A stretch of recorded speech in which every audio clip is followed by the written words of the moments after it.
Boruto to blue vortex का chapter 3 release हो चुका है और इस चैप्टर में हमें फाइनली रासेनगान उज़ोहिको क्या है और उसकी पावर्स क्या है वो हमें पता चल चुका है, जिसके बारे में बात हम आगे करेंगे। उससे पहले चैप्टर शुरू करते हैं, जहाँ पे चैप्टर की ओपनिंग होती है। बोरुटो कोड की तरफ धीरे धीरे आगे बढ़ रहा होता है, तभी कोड अपने क्लॉमाक की मदद से बोरुटो के पीछे टेलीपोर्ट हो जाता है हमला करने के लिए, लेकिन बोरुटो उसे रोकने के लिए अपना हाथ आगे बढ़ा लेता है।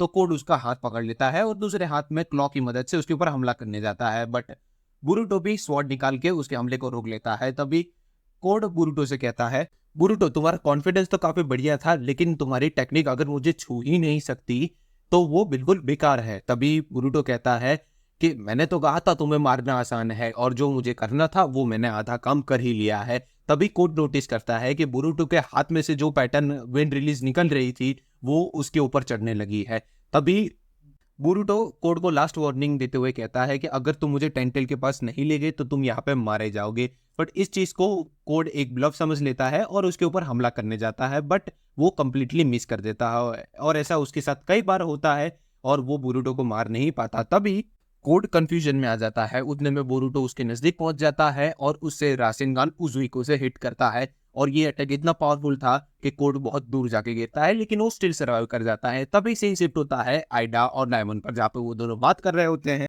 उन दोनों की कन्वर्सेशन से हमें पता चलता है कि आइडा को ऐसा लगता था कि ये कोई सिंपल रासेनगान है, बट डायमंड बताता है कि बोरुटो इस रासेनगान में प्लेनेट की रोटेशन का इस्तेमाल कर रहा है। फिर सीन शिफ्ट होता है कोड और बोरुटो की तरफ, जहाँ पे कोड उठने का ट्राई करता है लेकिन वो फिर से गिर जाता है। तभी बोरुटो उसके नजदीक आते हुए एक्सप्लेनेशन देता है अपनी रासेनगान की पावर का।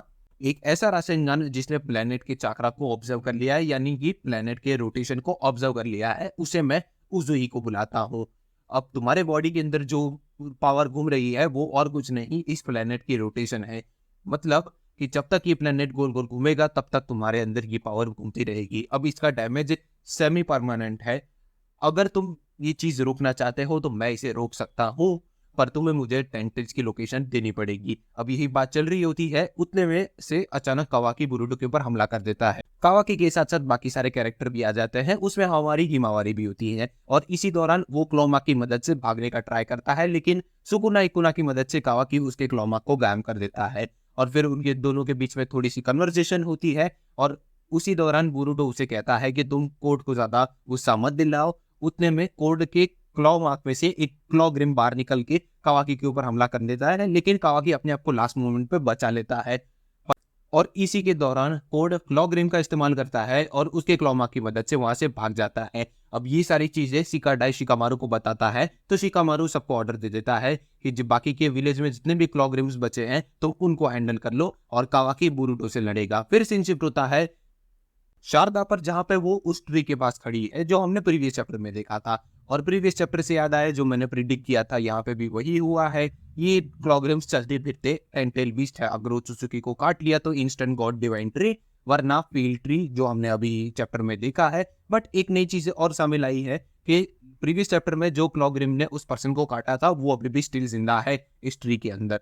खैर, फिर से सीन शिफ्ट होता है बोरुटो और कावाकी पर, जहां पे वो दोनों बात कर रहे होते हैं। अब इन दोनों की कन्वर्सेशन तो फिलर है, जिसको स्किप करके मैं मेन पॉइंट पे आता हूँ। अब उन दोनों की बातों के दौरान बोरुटो के कंधे पे आ जाता है एक फ्रॉग, जो उसे बताता है कि उसने सक्सेसफुली स्नीक इन कर लिया है कोड की हाइड आउट पर।